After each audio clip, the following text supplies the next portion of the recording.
नमस्कार। मुक्तिबोध साहित्यिक मंच पर आप सभी साथियों का स्वागत है जो इस समय हमारे साथ जुड़ चुके हैं। अ,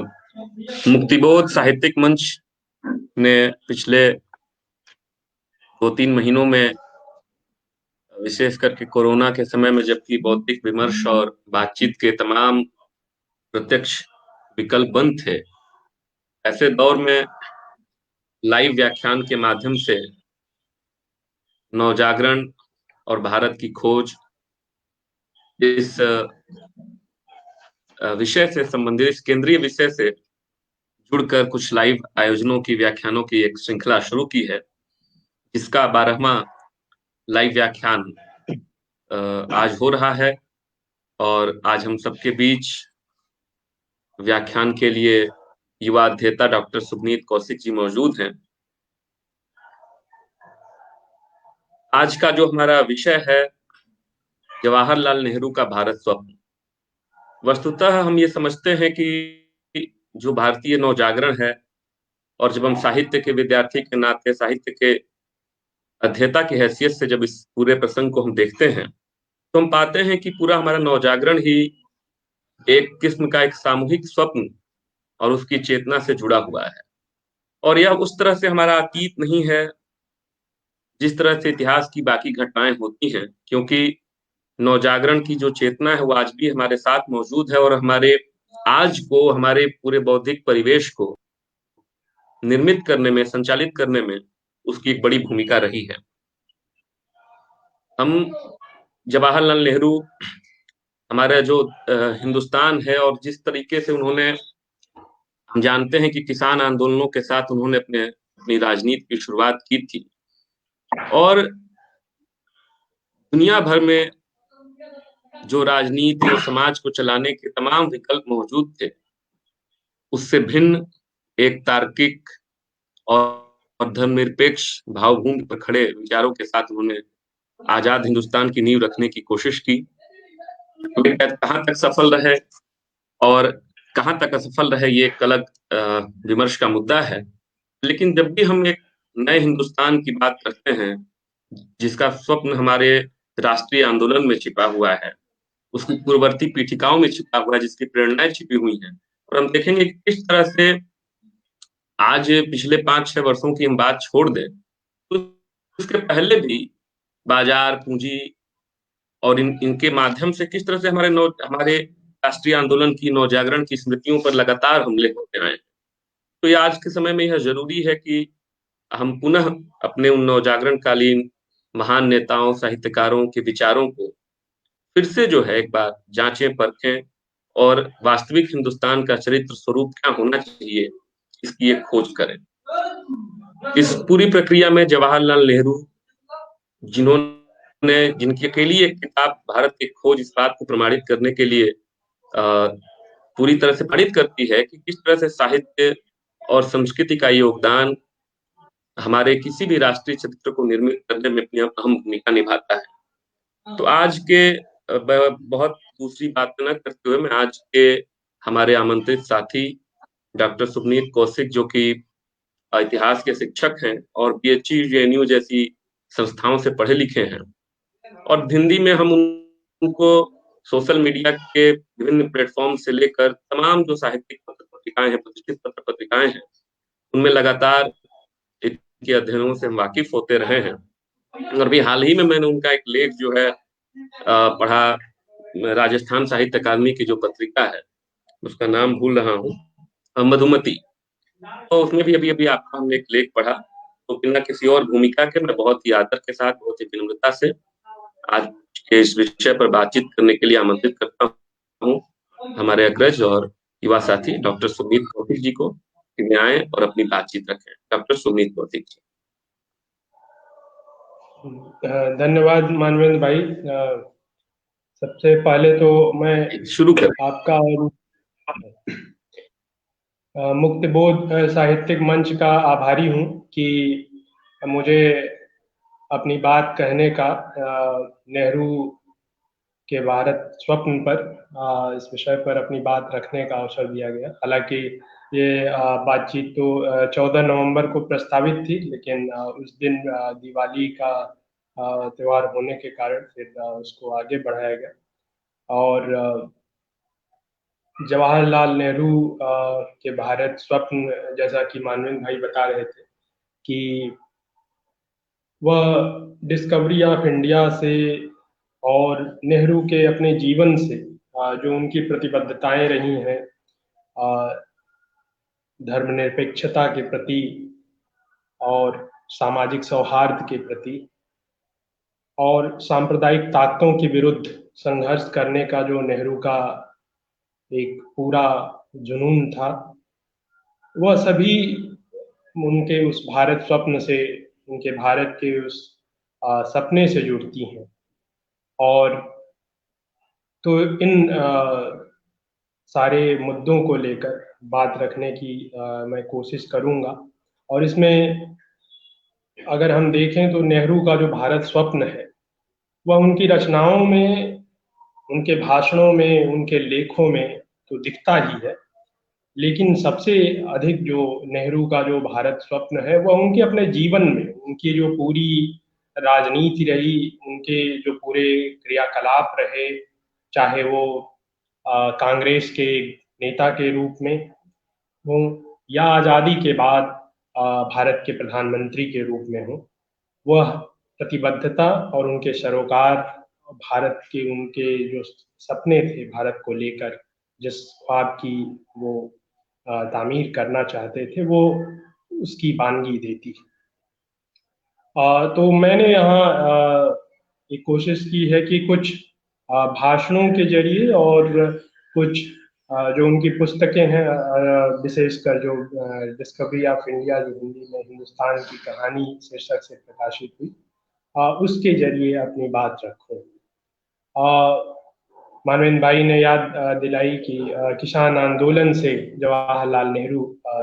के राजनीतिक जो जीवन की और संयुक्त प्रांत में किसान आंदोलन के साथ उनका जो जुड़ाव रहा, वहां से उनके राजनीतिक जीवन की शुरुआत होती है। और इससे पहले भी अगर हम देखें तो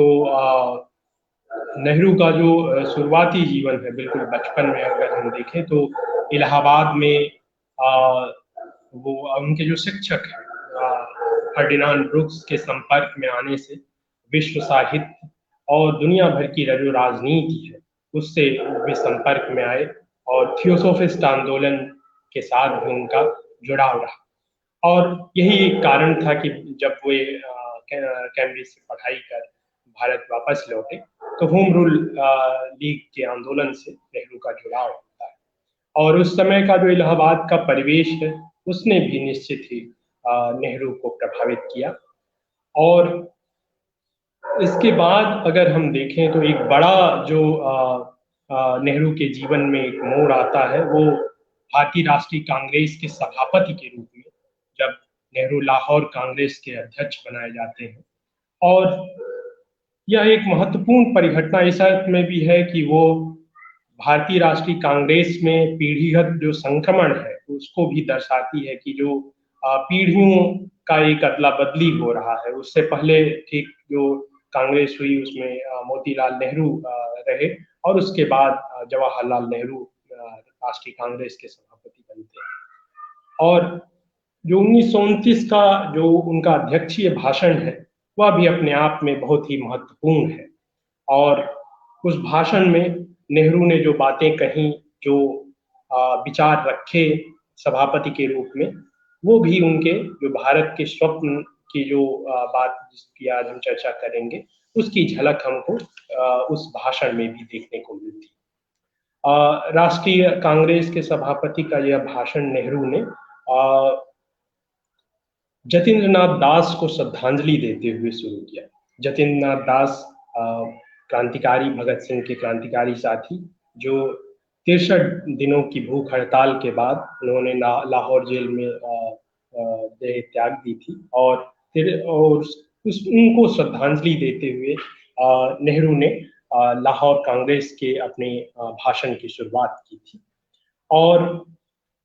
शुरू में ही नेहरू ने कहा अपने उस भाषण में कि भारत आज विश्व आंदोलन के साथ जुड़ चुका है। ये अलग थलग नहीं रह गया है, बल्कि जो वैश्विक आंदोलन एक चल रहा है एशिया में, अफ्रीका में, साम्राज्यवाद के विरुद्ध और उपनिवेशवाद के विरुद्ध, उससे अब भारत जुड़ चुका है। और अगर हम याद रखें तो 2 साल पहले ही 1927 में जब बेल्जियम के ब्रुसेल्स में लीग अगेंस्ट इंपीरियलिज्म की बैठक हुई तो उसमें नेहरू भी शामिल हुए। और इसके साथ साथ उन्होंने भारतीय जो समाज पर अपनी जो विचार रखे उस भाषण में, उसमें भी उन्होंने कहा कि जो मुख्य जो शक्तियां रही हैं भारतीय समाज में, वो है समन्वय और आत्मसातीकरण की शक्ति, जो लगातार काम करती रही है। और समन्वय और आत्मसात करने की इसी प्रवृत्ति ने भारतीय संस्कृति को जीवंत और गतिशील बनाए रखा है। और ये बातें नेहरू ने बाद में भी अपने लेखों में, अपनी ग्लिम्सेज ऑफ वर्ल्ड हिस्ट्री हो या डिस्कवरी ऑफ इंडिया हो, उसमें बार बार इस बात पर नेहरू ने जोर दिया है। और इसके साथ साथ नेहरू की दृष्टि, नेहरू उन लोगों में से थे जो अतीत की बातें, अतीत के जो जिन पर गौरव किया जा सकता है उन पर गौरव जरूर करते थे, लेकिन वो अतीत का महिमा मंडन नहीं करते थे। और वो बार बार ये याद दिलाते थे कि जहाँ भारतीय संस्कृति की जो सीमाएं रही हैं उस पर भी नेहरू उनकी नजर बराबर बनी रहती थी, और उनके लेखों में, उनके भाषणों में उसका भी बार बार जिक्र आता है। और अपने अध्यक्षीय भाषण में नेहरू ने याद दिलाया कि जो विषमता है, सामाजिक आर्थिक जो विषमता है, वो समन्वय और आत्मसात करने की इस प्रक्रिया के जो जो पूरी इस प्रक्रिया है, उसकी राह में वो अवरोधक के रूप में बार बार खड़ी हो जाती है। और इसीलिए उन्होंने कहा कि जब तक हम इस सामाजिक आर्थिक विषमता को या जो पूरी जाति की व्यवस्था को नहीं तोड़ेंगे, तब तक भारतीय संस्कृति अपना जो उसकी संभावना है, जो जो वो हासिल कर सकती है, वह नहीं कर सकेगी। इसको उन्होंने बार बार जोर देकर कहा। और इसके लिए उन्होंने यह भी कहा कि जो भय और संदेह का जो माहौल है उसको भी खत्म करना होगा। और यह बात वो वैश्विक संदर्भ में नेहरू कर रहे थे। और उन्होंने यह भी कहा कि जो शांति है, विश्व शांति की जो बात कही जाती है, वह बंदूकों या तलवार की नोक पर नहीं आएगी। उसके लिए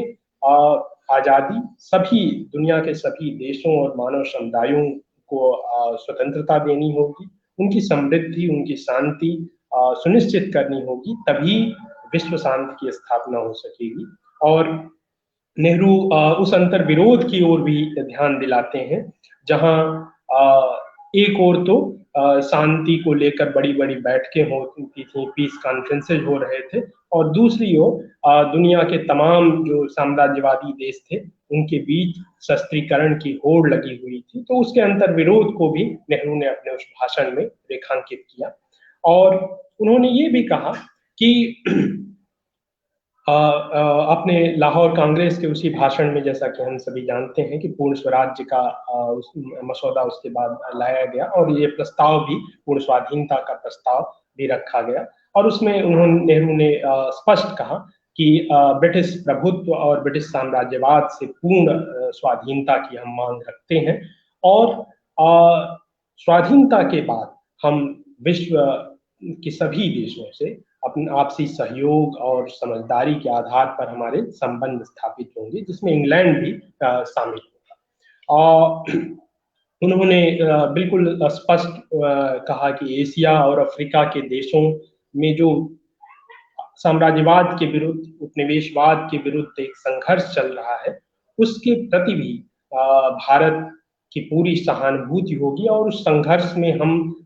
हर संभव मदद करेंगे दुनिया के सभी देशों की, चाहे वो अफ्रीका के हों, लैटिन अमेरिका के हों, एशिया के हों। उनको पूरी हमारी सहानुभूति है, और उनके साथ हम कंधे से कंधा मिलाकर खड़े हैं। विदेशी प्रभुत्व के सामने न झुकने का संकल्प भी नेहरू ने अपने उस भाषण में दोहराया था। नेहरू जो समाजवादी धारा इसी समय 30 के दशक में हमें देखने को मिलती है, भारत में बिल्कुल प्रमुखता के साथ, और कांग्रेस के भीतर भी 1934 में कांग्रेस सोशलिस्ट पार्टी बनती है, तो उसके भी एक प्रतिनिधि स्वर थे नेहरू। और उन्होंने अपने अध्यक्षीय भाषण में भी यह बात कही थी कि मैं गणतांत्रिक और समाजवादी मूल्यों में विश्वास रखता हूँ, और अब समय आ गया है कि हम समाजवाद में और समाजवादी राज्य की पूरी परिकल्पना में अपने विश्वास को जताएं, और उसके आधार पर हम आजाद भारत की या पूर्ण स्वाधीनता की मांग कर रहे हैं, तो वह जो आने वाला भारत है, वह जो आजाद भारत होगा, उसकी जो नींव रखी जाएगी वो समाजवादी राज्य के रूप में हम रखेंगे। यथास्थिति के विरोध में नेहरू ने कहा कि जो यथास्थिति है, चाहे वो जमींदार हो या पूंजीपति हो या उद्योगपति हो, उनकी स्थिति को बनाए रखना असल में जो उनके द्वारा किया जा रहा अन्याय है, आर्थिक और सामाजिक अन्याय और जो उत्पीड़न है, उसको बरकरार रखने जैसा होगा। इसलिए नेहरू ने यथास्थिति के विरोध की भी बात कही, और उन्होंने सामाजिक जो आर्थिक विषमता है उसको दूर करने की प्रतिबद्धता भी बार बार उन्होंने दोहराई, और उसके संकल्प लेने की भी बात कही। जो मुख्य समस्याओं की बात नेहरू ने अपने उस भाषण में गिनाई थी, एक तो है कि अल्पसंख्यकों को उन सुरक्षा देने की बात, और हम जानते हैं कि नेहरू की यह एक पूरी जीवन पर्यंत चलने वाली प्रतिबद्धता रही कि अल्पसंख्यकों को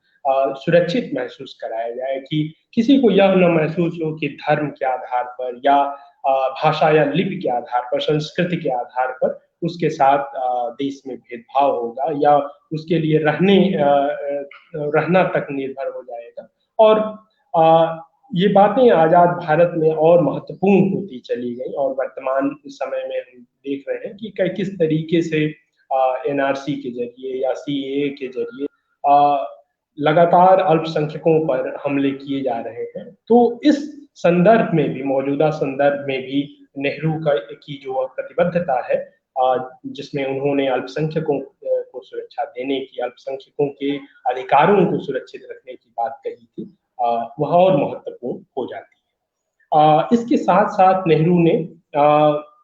जो एक और महत्वपूर्ण बात कही थी, वो था कि जब हम ये पूर्ण स्वाधीनता की बात कर रहे हैं, तो हम सिर्फ ब्रिटिश भारत की बात नहीं कर रहे हैं, हम जो भारतीय राज्य हैं, जो देसी रजवाड़े हैं, उनकी प्रजा की भी बात कर रहे हैं। और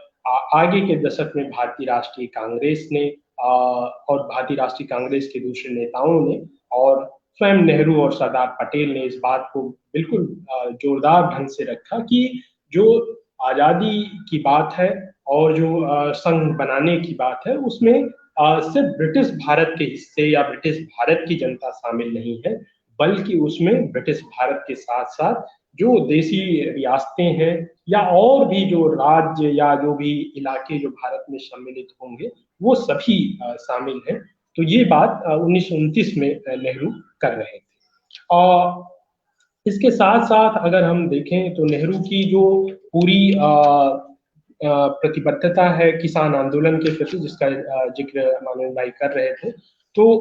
वह बात भी नेहरू ने इसमें कही कि किसानों और श्रमिकों की जो स्थिति है उसमें कैसे सुधार हो, और किसानों और श्रमिकों को राष्ट्रीय आंदोलन से जोड़कर ही हम अपने राष्ट्रीय आंदोलन को उसमें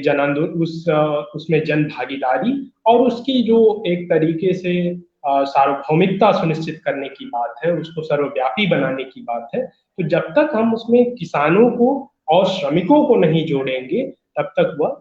सफल नहीं हो सकेगा। यह बात नेहरू ने बार बार कही, और उन्होंने ये भी कहा कि इस उद्देश्य के लिए कि श्रमिकों को जोड़ने के उद्देश्य को हासिल करने के लिए all India trade union Congress और भारतीय राष्ट्रीय कांग्रेस मिलकर काम करे, और श्रमिकों को जो अधिकार मिलने चाहिए, जो उनकी वाजिब पगार हो, काम करने के जो घंटे हों, और भी जो सुविधाएं हों, चाहे वो स्वास्थ्य संबंधी सुविधाएं हों या अवकाश की बात हो, या उन जो कार्य करने की परिस्थिति है वह उनके लिए मुफीद हो, इन सारी बातों को लेकर भी नेहरू ने जोर देकर कहा कि जो ट्रेड यूनियन कांग्रेस है उनके साथ भारतीय राष्ट्रीय कांग्रेस मिलकर काम करे, और जो भी भारत का आर्थिक कार्यक्रम बने उसमें किसानों और श्रमिकों को वरीयता मिलनी चाहिए। ये बात भी नेहरू ने अपने उस भाषण में कही थी। और हम देखें कि 2 साल बाद ही 1931 में जब कराची का भारतीय राष्ट्रीय कांग्रेस का अधिवेशन होता है, तो उसमें जो आर्थिक कार्यक्रम पेश किया जाता है उसमें ये सारी बातें बहुत ही प्रमुखता के साथ आती है। और याद रखने की चीज है कि सरदार पटेल कराची कांग्रेस के अध्यक्ष थे। तो ये जो सारी बातें हैं किसानों और श्रमिकों को राष्ट्रीय आंदोलन से जोड़ने और उनके अधिकारों को पूरी तरीके से सुरक्षित रखने की बात, अल्पसंख्यकों को उनके अधिकारों को सुरक्षित रखने की बात, और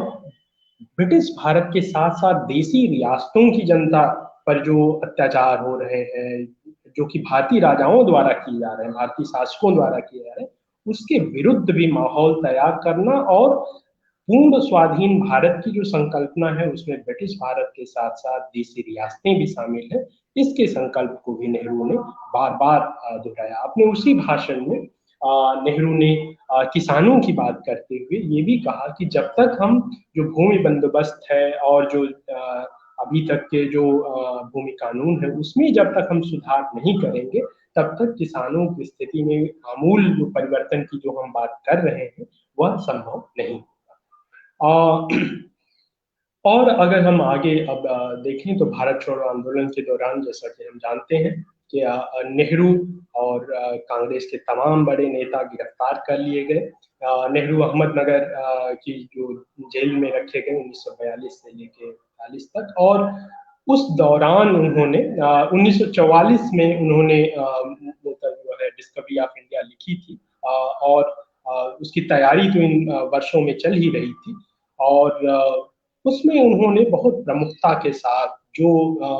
भारत की जो सभ्यता का विमर्श है और भारत की जो सांस्कृतिक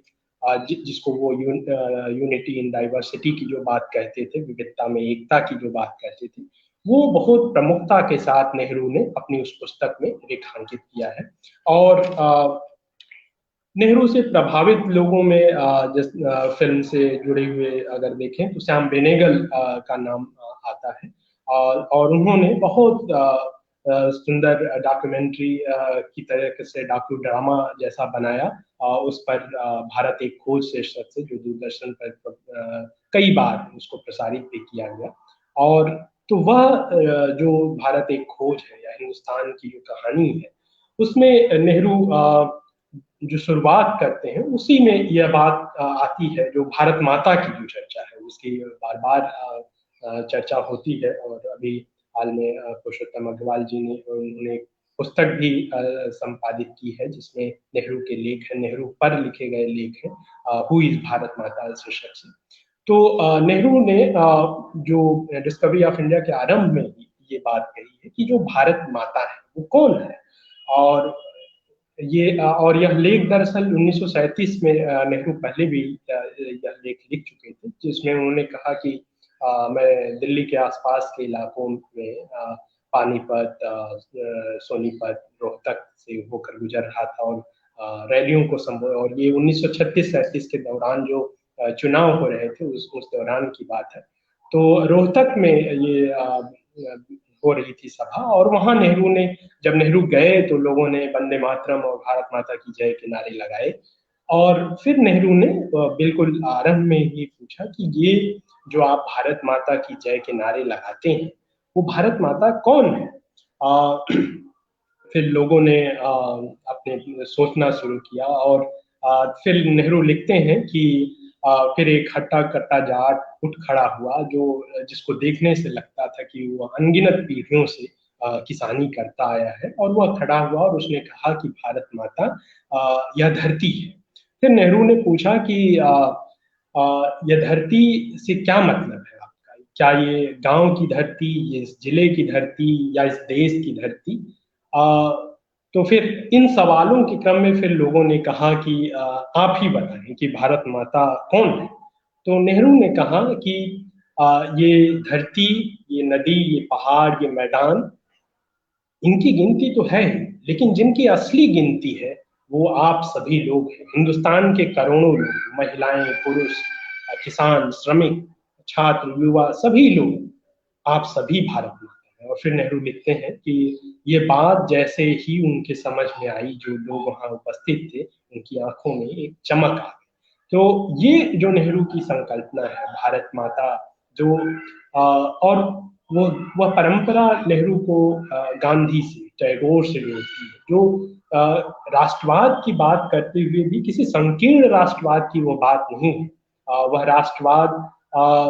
बिल्कुल आम लोगों से जुड़ा हुआ और नीचे से उठता हुआ एक राष्ट्रवाद की पूरी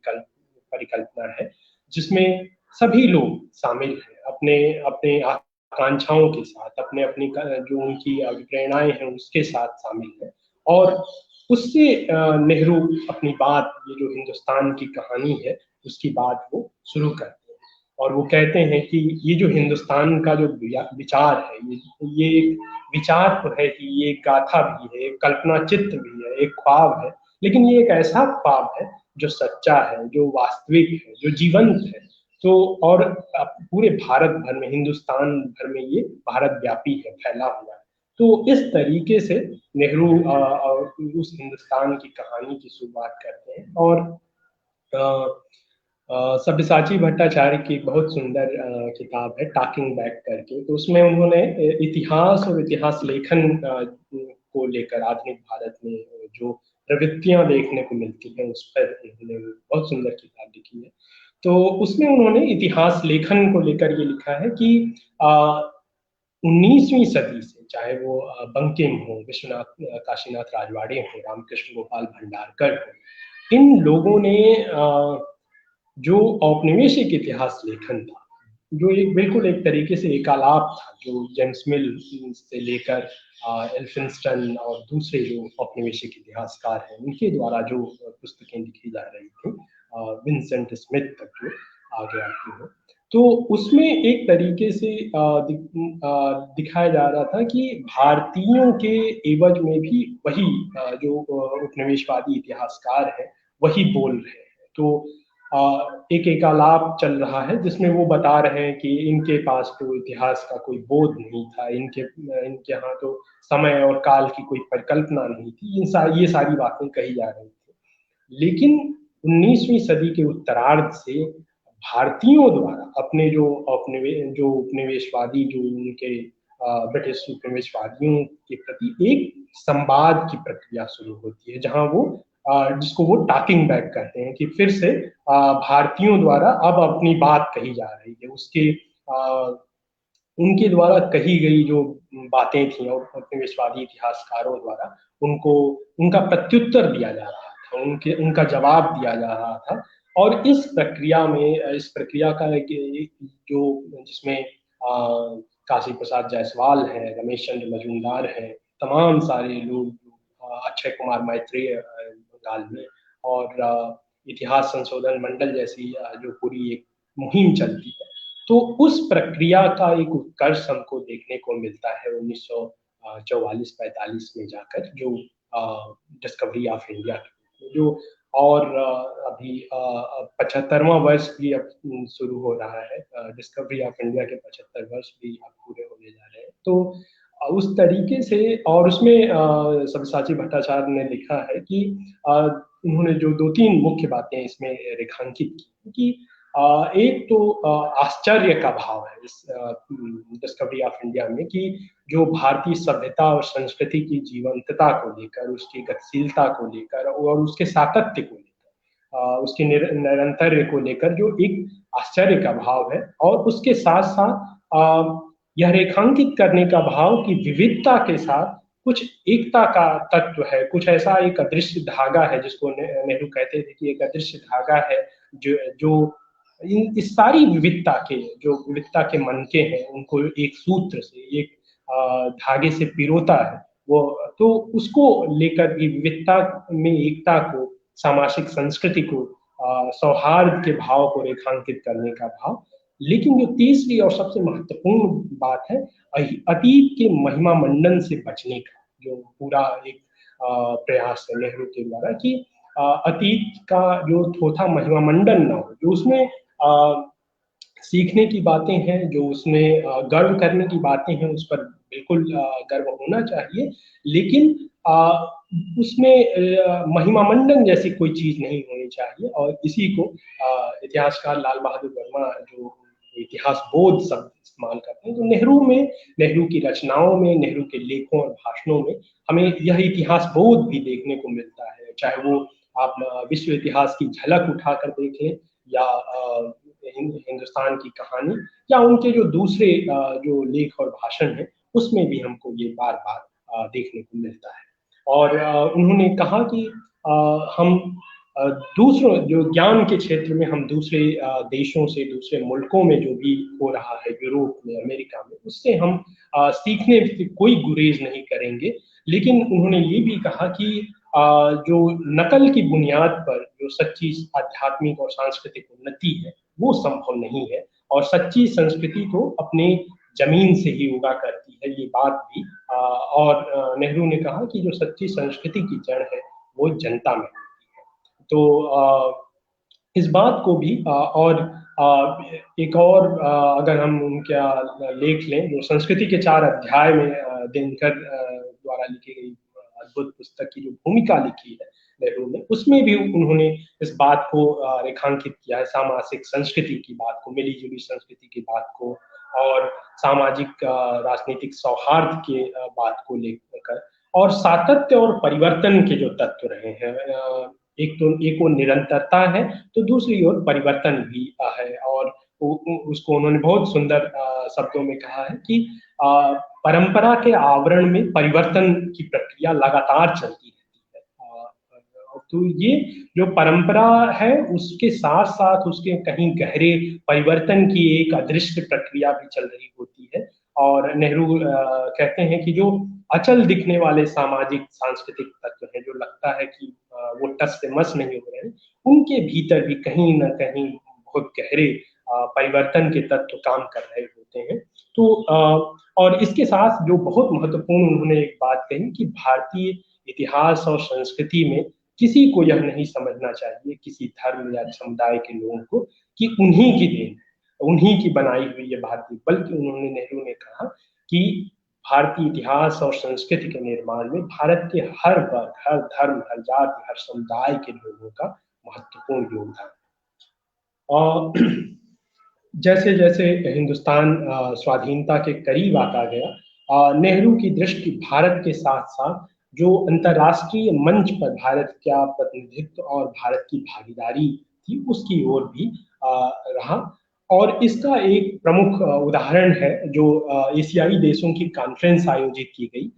मार्च 1947 में, जिसमें 28 देशों ने भाग लिया था। और उसमें नेहरू ने जिस तरीके से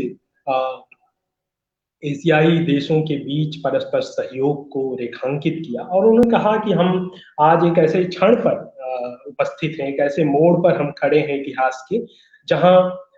एक ओर तो हमारे पीछे पूरा लंबा सुदूर अतीत है, जिसमें हाल के वर्षों में, हमारे हाल की सदियों में हम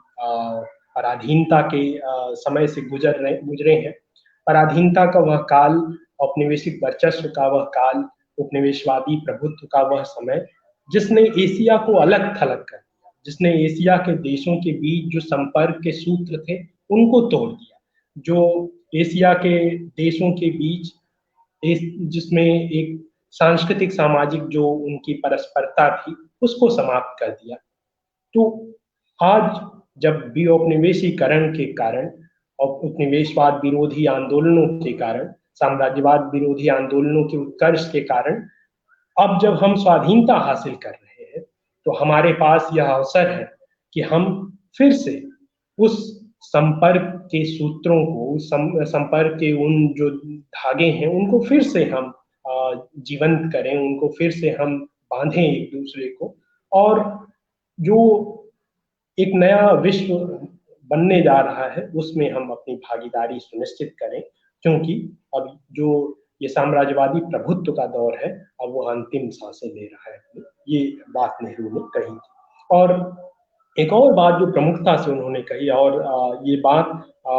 नेहरू जी के निधन के बाद जून 1964 में शास्त्री जी ने जो अपना पहला भाषण दिया है आकाशवाणी से, उसमें भी उन्होंने ये बात कही। तो नेहरू ने एशियन रिलेशन कॉन्फ्रेंस के उस भाषण में ये भी कहा कि एशिया के, अफ्रीका के इन देशों की जो बात मैं कर रहा हूँ, उसमें कोई अगुआ या उसमें कोई नेता होगा, कोई अनुयायी होगा, ये बात नहीं। उसमें हम सभी एक दूसरे के साथ कंधे से कंधा मिलाकर खड़े होंगे और साम्राज्यवाद और उपनिवेशवाद के विरुद्ध जो हमने लड़ाई लड़ी है उसको आगे ले जाएंगे, उसकी जो विरासत है उसको आगे ले जाने की बात है। और यही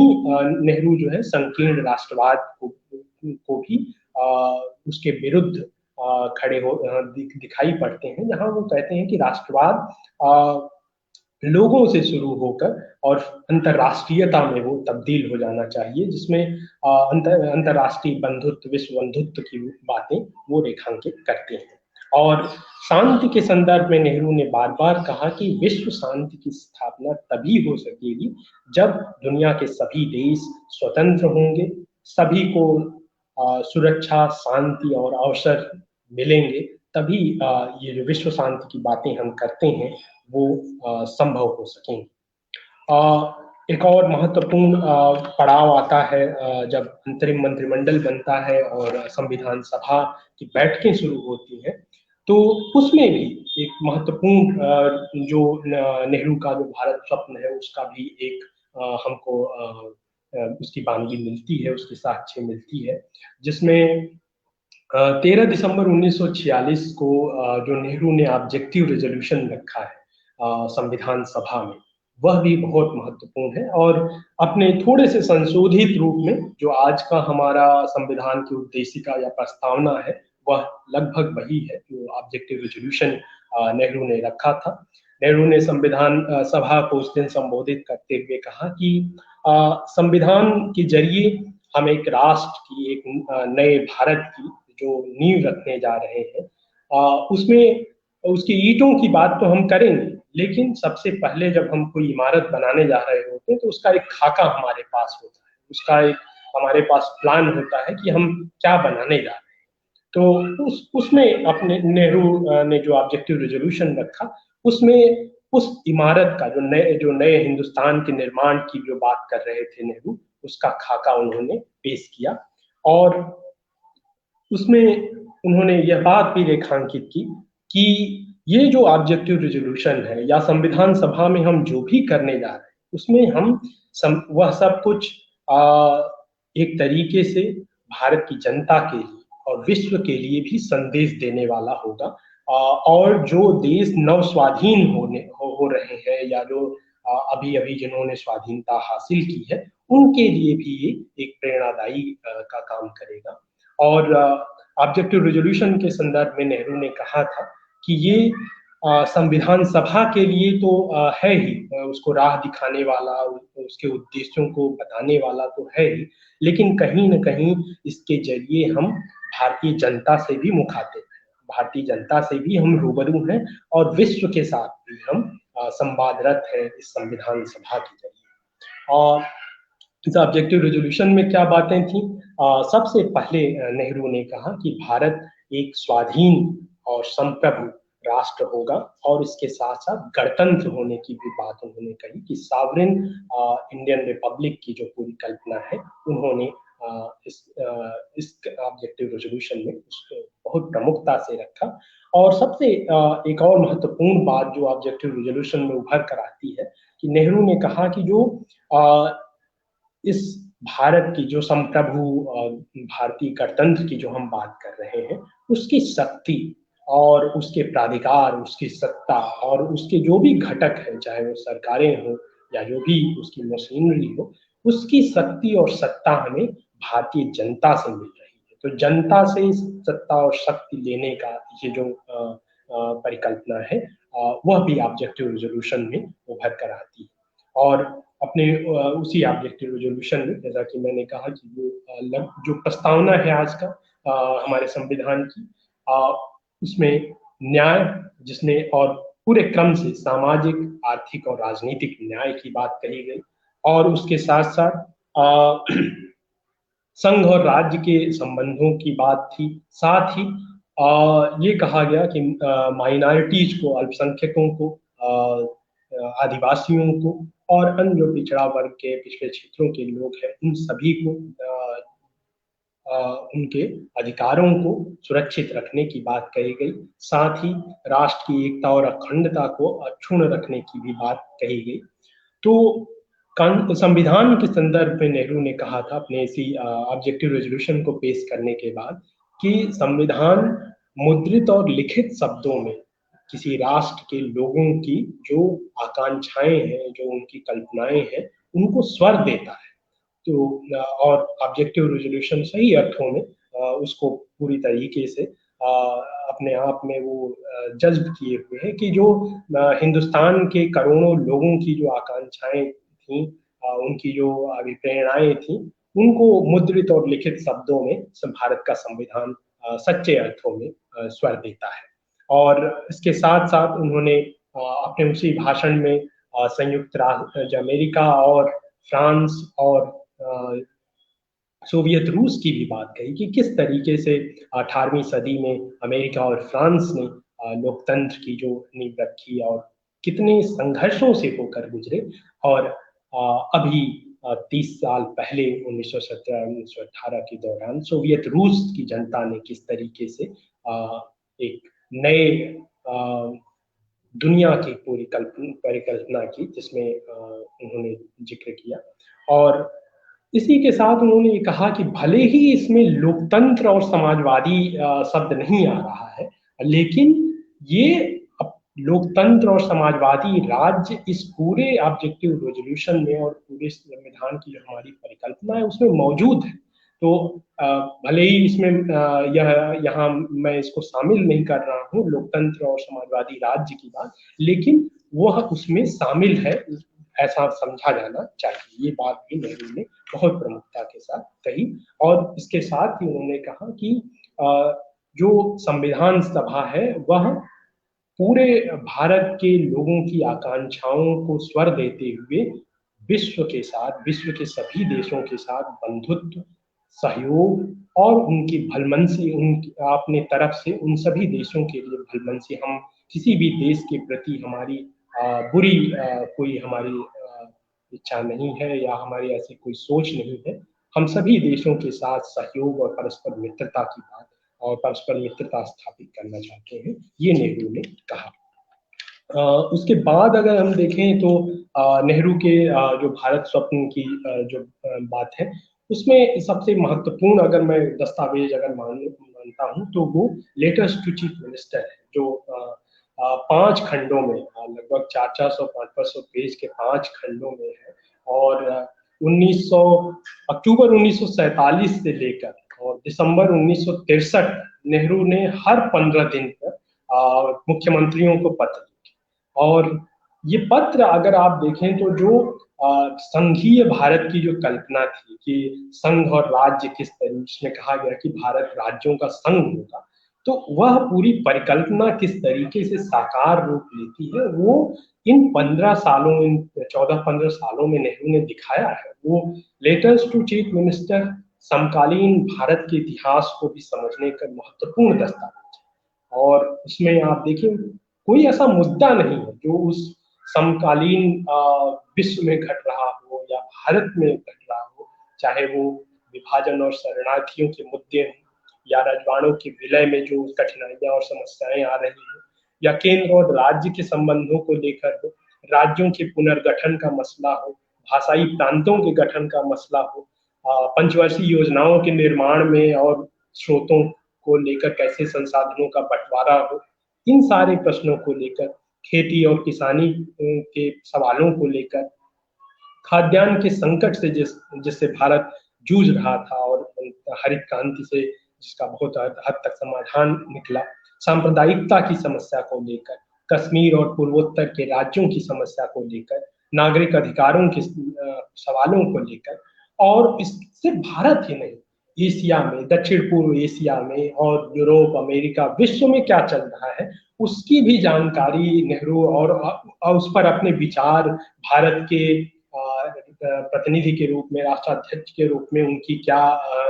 मंशा है, उसको भी वो अपने सहयोगियों के साथ, जो राज्यों के मुख्यमंत्री हैं उनके साथ साझा कर रहे थे। गुटनिरपेक्ष आंदोलन की क्या प्रासंगिकता है, शीत युद्ध में क्या कुछ घट रहा है, क्या उसके परिणाम होंगे, दूरगामी परिणाम, उन सारे संयुक्त राष्ट्र संघ में भारत का प्रतिनिधित्व और भारत किन मुद्दों को उठाने जा रहा है, उन सारे प्रश्नों को, सवालों को, मुद्दों को लेकर नेहरू 15-15 दिन पर मुख्यमंत्रियों को खत लिख रहे थे, जिसको जेएनयू के पहले वाइस चांसलर जो रहे और एक बड़े राजनयिक जी पारसारनी ने संपादित किया।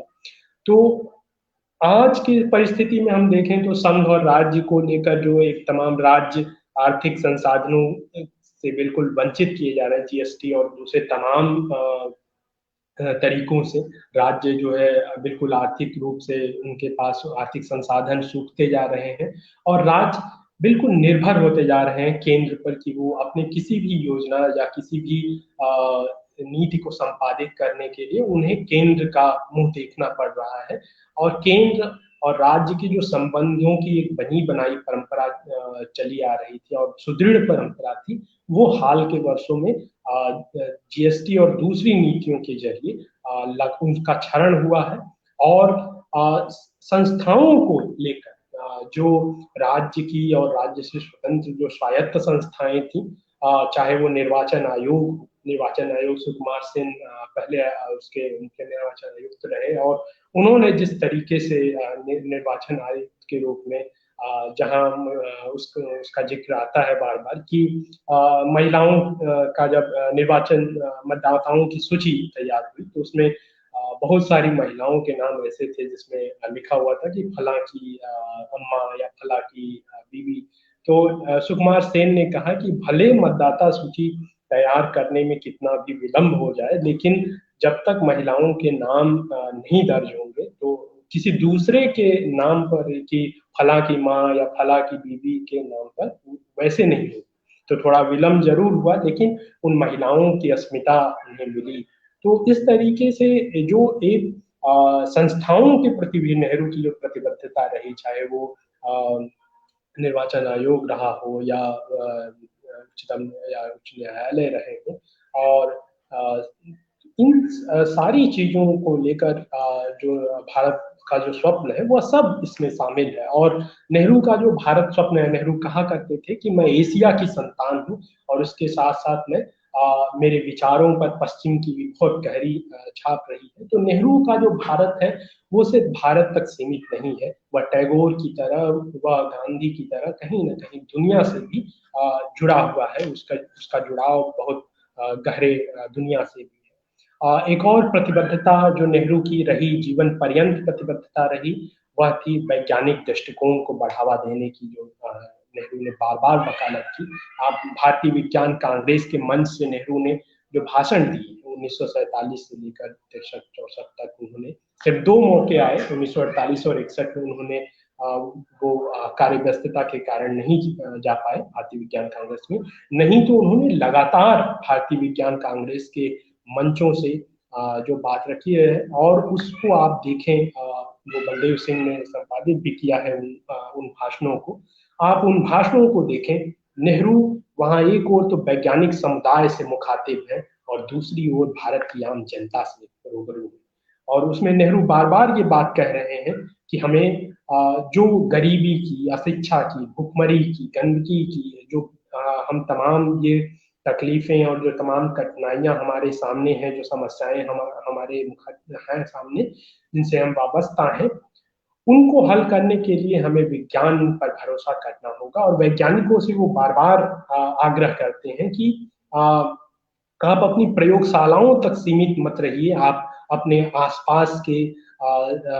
जो घट रहा है, आसपास के समाज की जो समस्याएं हैं, हिंदुस्तान के लोगों की समस्याएं हैं, उन पर भी आप उनका कैसे हम समाधान ढूंढें, उनका हल निकालें, उस पर भी आप सोचिए। और दूसरी ओर वो भारतीय जनता से भी मुखातिब है कि अंधविश्वास, दकियानूसी परंपराओं, रूढ़ियों, सामाजिक रूढ़ियों, इनसे हम ऊपर उठें और वैज्ञानिक जो दृष्टिकोण है उसको अपनाएं। साइंटिफिक टेम्पर की जो बात लगातार नेहरू कर रहे थे,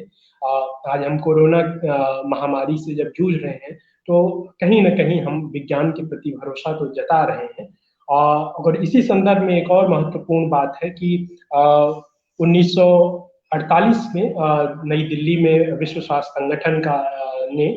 दक्षिण पूर्वी एशियाई जो देश थे उनकी एक बैठक आयोजित की। उसमें नेहरू ने ये बात बहुत प्रमुखता से कही थी महामारियों के संदर्भ में और बीमारियों के संदर्भ में भी, कि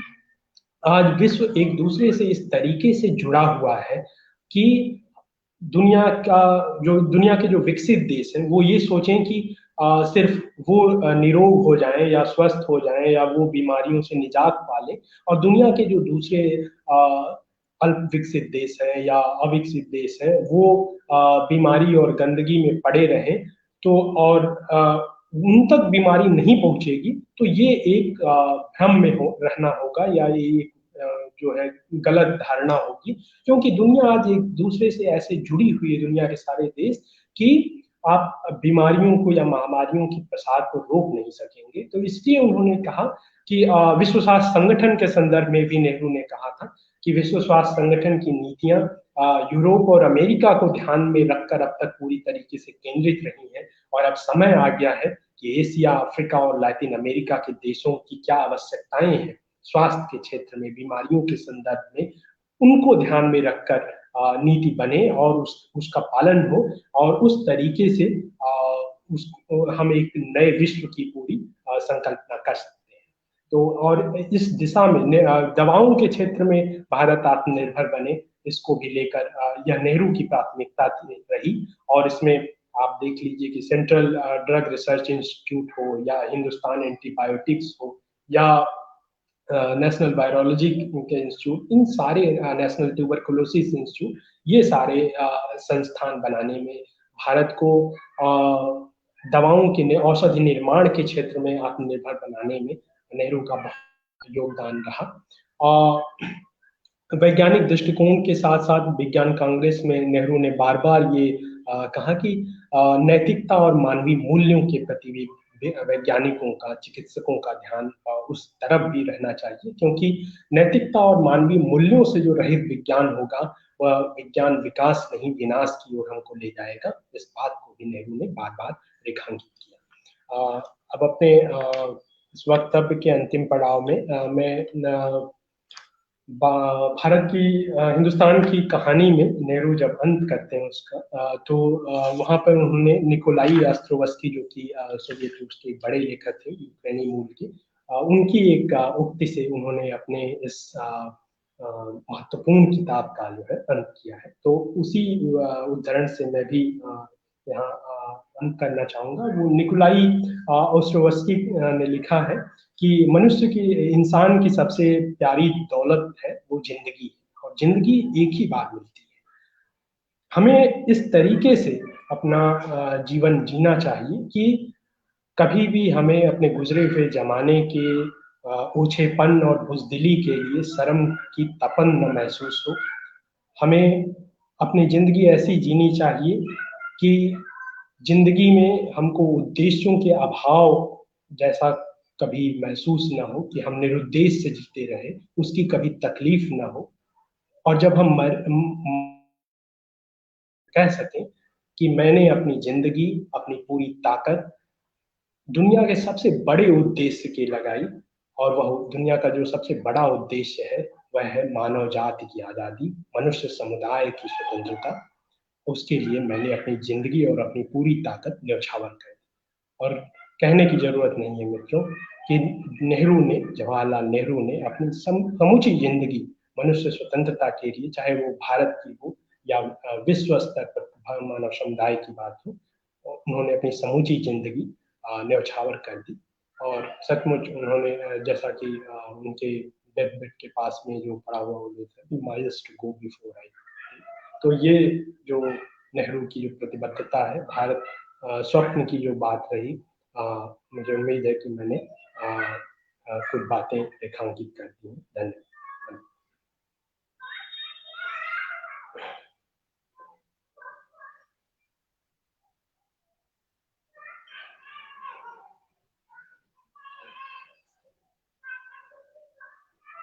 अनम्यूट कर लीजिए,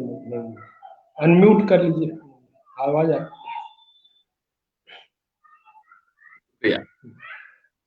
मैं कह रहा था कि बहुत बहुत धन्यवाद आपको, और एक गंभीर और बहुत सारे अलग अलग दृष्टिकोणों से जो बातचीत हो सकती थी नेहरू पर, वो आपने की।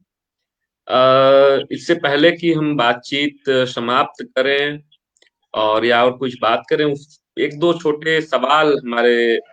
आए हुए हैं, उनको हम लेते हैं, और एक दो बातें मेरे मन में भी हैं। जैसे कि एक सवाल हमारे इस समूह से जुड़े हुए और वरिष्ठ साथी हैं डॉक्टर सूर्यनारायण जी। उन्होंने एक बात कही है कि गांधी और नेहरू के सपनों का भारत कितना एक कितना अलग है। आज की स्थिति में नेहरू के भारत की संकल्पना अधिक प्रासंगिक है या गांधी के भारत की संकल्पना? इससे पहले कि आप इस पे कुछ बातचीत रखें, मैं भी अपनी तरफ से एक छोटी बात जोड़ दूं कि जो हिंदुस्तान में हम देख रहे हैं कि जितने तेज हमले नेहरू पर हो रहे हैं पिछले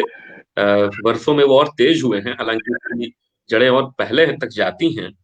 उतने ही तेज हमले पिछले 2 ढाई दशकों में पब्लिक सेक्टर पर हुए हैं। और सरकारी कंपनियां जिस तरह से बेची जा रही हैं, और तमाम जो सरकारी उपक्रम है उनका जिस तरीके से प्राइवेटाइजेशन हो रहा है, पब्लिक सेक्टर एक तरह से देखा जाए तो मैं हमेशा ये समझता हूँ कि भारत का जो लोकतंत्र है और उसकी एक से एक जो सामूहिक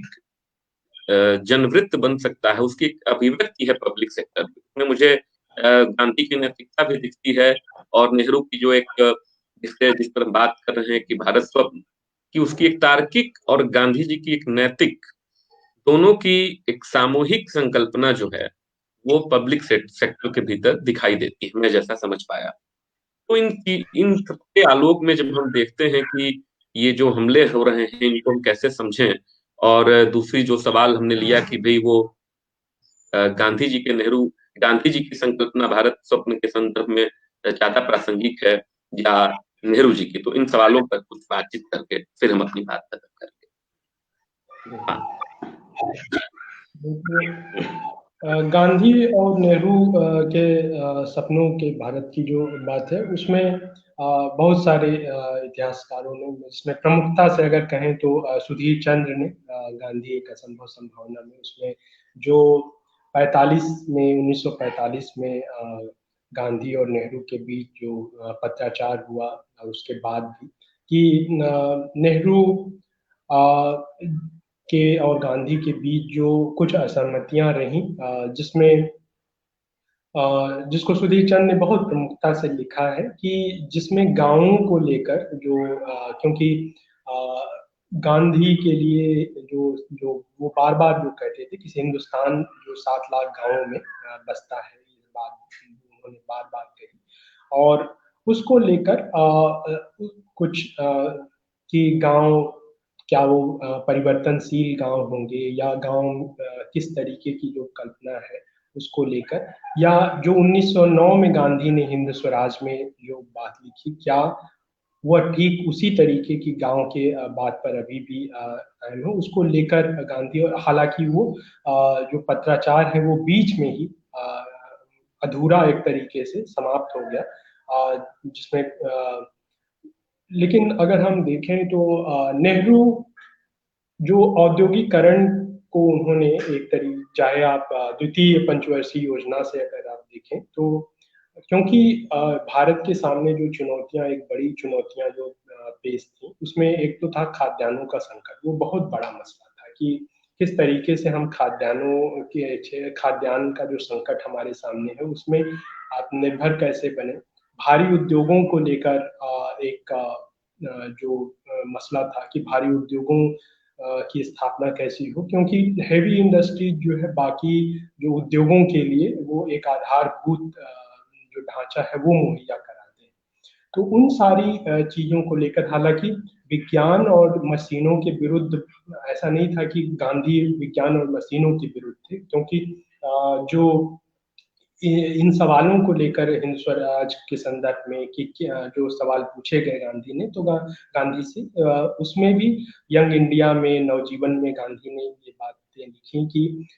मैं मशीन के विरुद्ध नहीं, और मैं मशीन के विरुद्ध कैसे हो सकता हूँ जबकि मैं यह जानता हूँ कि आखिरकार चरखा भी एक मशीन ही है। और उसमें उन्होंने सिंगर की सिलाई मशीन का भी उदाहरण दिया है, जिसमें उन्होंने कहा कि यह एक पति द्वारा अपनी पत्नी के लिए बनाया गया एक ऐसा तोहफा था, और जो कि मानव कल्याण के लिए इतना ये काम कर रहा है, स्त्रियों को आत्मनिर्भर बना रहा है। तो और उन्होंने बार बार ये भी कहा कि मानव कल्याण के लिए जहाँ तक इसका उपयोग हो सकता है तकनीकी का या मशीनों का, वहां तक मैं इसका पक्षधर हूँ, लेकिन जो मनुष्य को बेकार बना दे वैसी मशीन का या वैसे उद्योग का मैं समर्थक नहीं हूँ। तो ये बातें नहीं है। और लेकिन जो मुझे लगता है कि जो समानता है नेहरू और गांधी के सपनों के भारत में, वो कहीं ज्यादा है जो उनके बीच जो मतभेद या अंतर है उसको लेकर। तो इसमें जैसे आप देखें तो अंतिम जन की जो बात है वह गांधी और नेहरू दोनों में है, कि जो हिंदुस्तान के करोड़ों लोगों की बात, या उनको जब वो कह रहे हैं कि भारत माता आप ही हैं, तो नेहरू कहीं ना कहीं गांधी के उस अंतिम जन की भी बात कर रहे हैं, जिसमें गांधी ने जो उनका बहुत प्रसिद्ध गांधी जी का जंतर है, जिसमें वो कहते हैं कि जब भी तुम्हारा हम तुम पर हावी होने लगे तो उस सबसे गरीब और कमजोर इंसान की शक्ल याद करो, और फिर यह सोचो कि जो कदम तुम उठाने जा रहे हो उसका उसकी जिंदगी पर क्या असर हो। तो कहीं ना कहीं जो ये अंतिम जन की जो बात है, फिर धर्मनिरपेक्ष भारत की जो बात है, फिर अल्पसंख्यकों को उनका अधिकार देने की, और उनको भारत का नागरिक होने की जो एक उसकी अनुभूति की जो बात है, वह बात नेहरू और गांधी में तो और ज्यादा, कि ऐसा ऐसा हिंदुस्तान जिसमें एक मुसलमान सिर्फ या मुसलमान होने की वजह से उसको यह महसूस हो कि उसको उसके साथ भेदभाव हो रहा है, वह मेरे सपनों का हिंदुस्तान नहीं होगा। ये बात गांधी कह रहे थे। तो इन सारे मेरी समझ में गांधी और नेहरू के सपनों के जो भारत में कुछ मतभेद जरूर हैं, कुछ असहमतियां हैं गांवों को लेकर या गांवों की भूमिका को लेकर, गांवों की केंद्रीयता को लेकर भारतीय राष्ट्र में, और उद्योगों को लेकर, भारी उद्योगों को लेकर। लेकिन मेरी राय में जो समानता के बिंदु है, जो उनके बीच जो जहां वो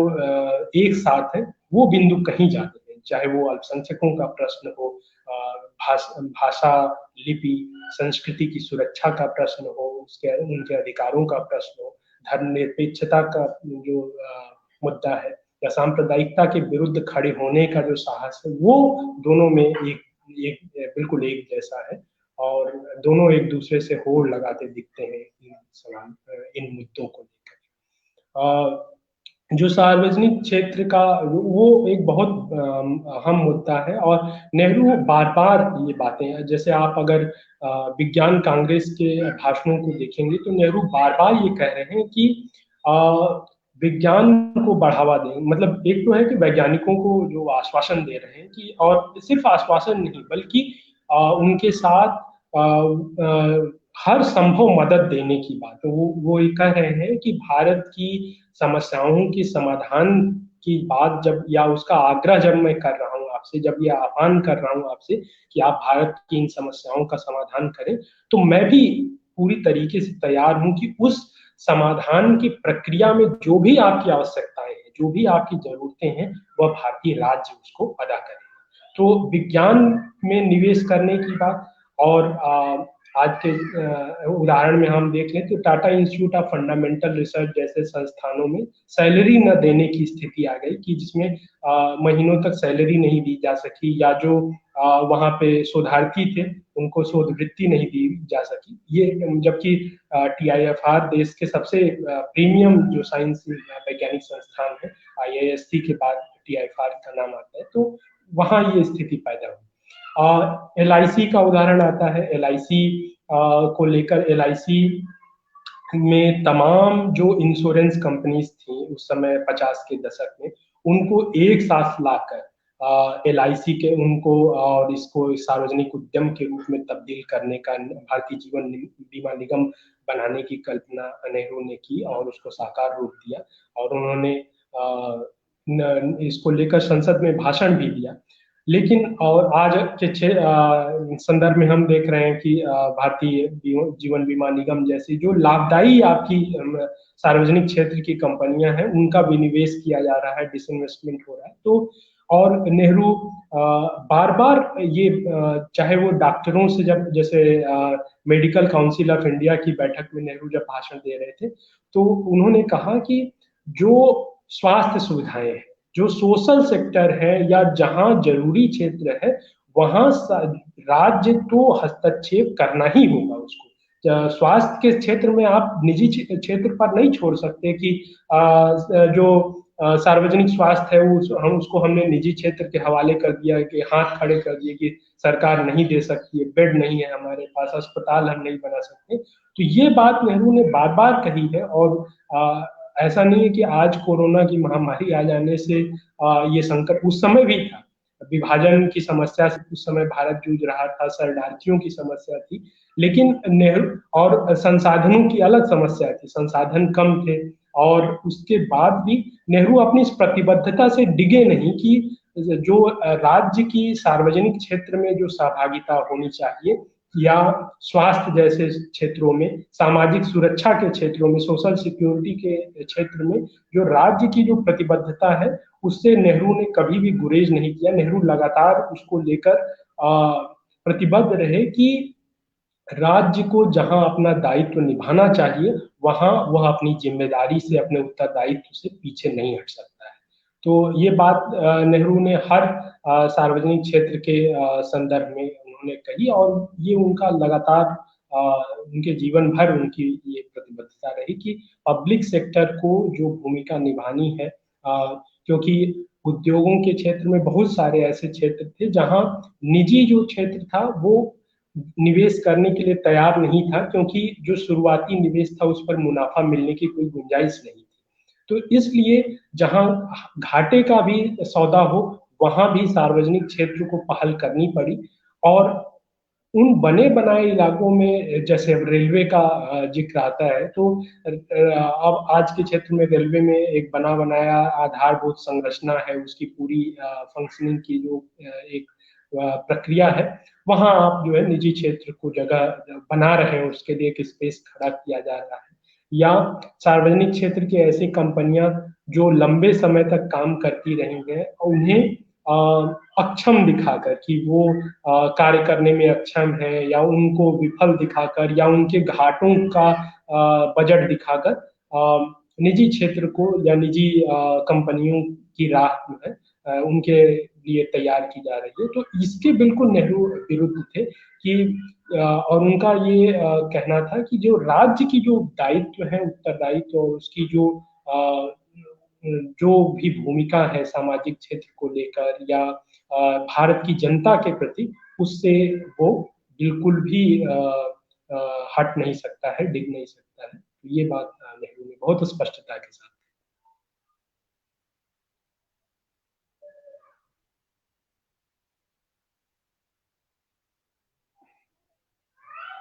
हाँ, बहुत धन्यवाद। और बहुत ठीक बात आपने कही कि खास करके विशेषकर गांधी और नेहरू के सवाल को लेकर, कि आज और ये बात समझ में आती है बार बार कि जिस तरीके से तमाम ऐसे महत्वपूर्ण मसलों पर हमारे यहाँ जो रणनीति है, जो समझदारी है, वो कई बार विभेदीकरण के जो तत्व हैं उस पर ज्यादा ध्यान देती है। और हम प्रायः